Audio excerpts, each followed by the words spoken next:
Okay, so for my log, I chose to do YouTube, Instagram, and TikTok, like to see like when I tracked like the ads and stuff that followed me to see what was like personal to me.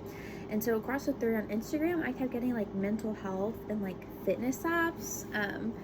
So I guess that kind of tells me that they wanted me to like work out a little bit more.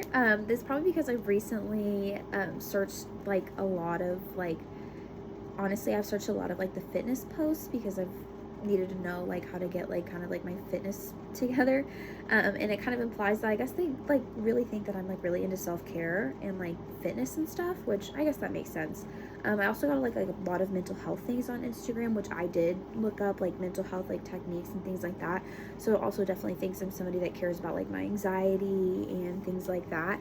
And then on TikTok, I saw a lot of like more of like astrology and like skincare routines. So I guess TikTok's algorithm, since it is extremely like more behavior driven, it seems to think that I'm more spiritual and like skincare influenced. And then on YouTube, I got ads for like college stuff and like financial programs, which I think YouTube was the most like realistic for me. Like, because I've been looking up videos of people that do like how they pay for certain things for their schooling and like what they do for like their financial situation, like applying for loans and stuff like that, which comes from like history and like the age-based like subscriptions and like the targeting thing.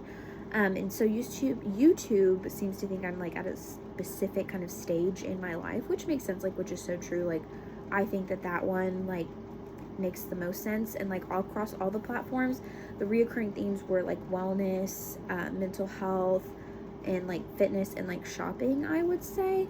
Some of the ads were really accurate. Like I would say like YouTube honestly made me wonder how they like kind of knew so much about me. And then some were way off. Like I would say probably like TikTok, maybe like the astrology content, I would say. Like I'm not that like spiritual, I would say. And so that one kind of like floored me a little bit, and that one didn't really match my reality. And the portrait that they all kind of construct was that collectively they create like a data double, which is the version of me that they built from their clicks, pauses, searches, and locations, but it's not me. It's who these applications think that I am.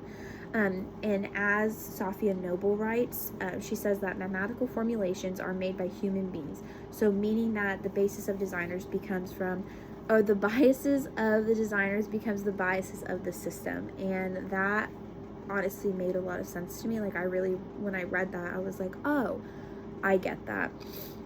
Connecting it to the dark side, my ad log makes it clear that some of these platforms really lack search histories, watch time, scroll speed, like location, purchases, engagement, stuff like that, which is exactly what Noble calls technological redlining,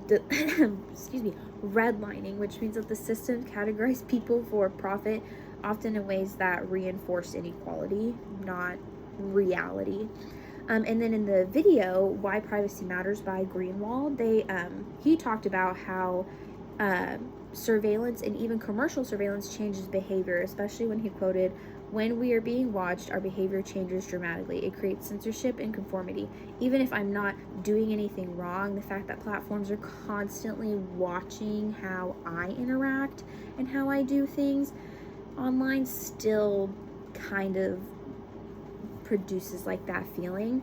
And then in Sundar and Gambino, what they wrote in the chapter on ambiguous media, they explain why we tolerate the surveillance like we do, like why we actually are okay with being as watched as we are.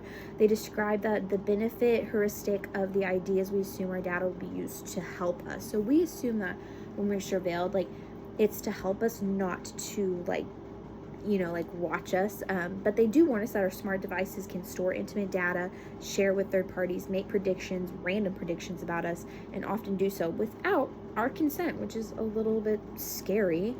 And who benefits and who cares from these costs? So platforms honestly are the most, they benefit financially from any of these things. And then but users, like marginalized groups, especially like minorities, they bear the risks. And Noble shows how these systems disproportionately harm Black women and other groups in her like article, what she writes about.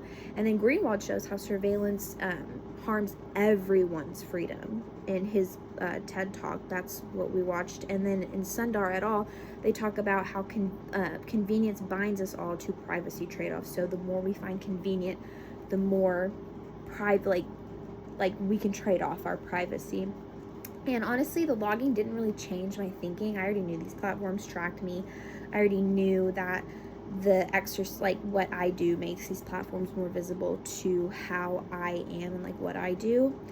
And so to end it off, my open-ended question would be, how do we think that our own identity is being shaped or misinterpreted by the algorithms that target us?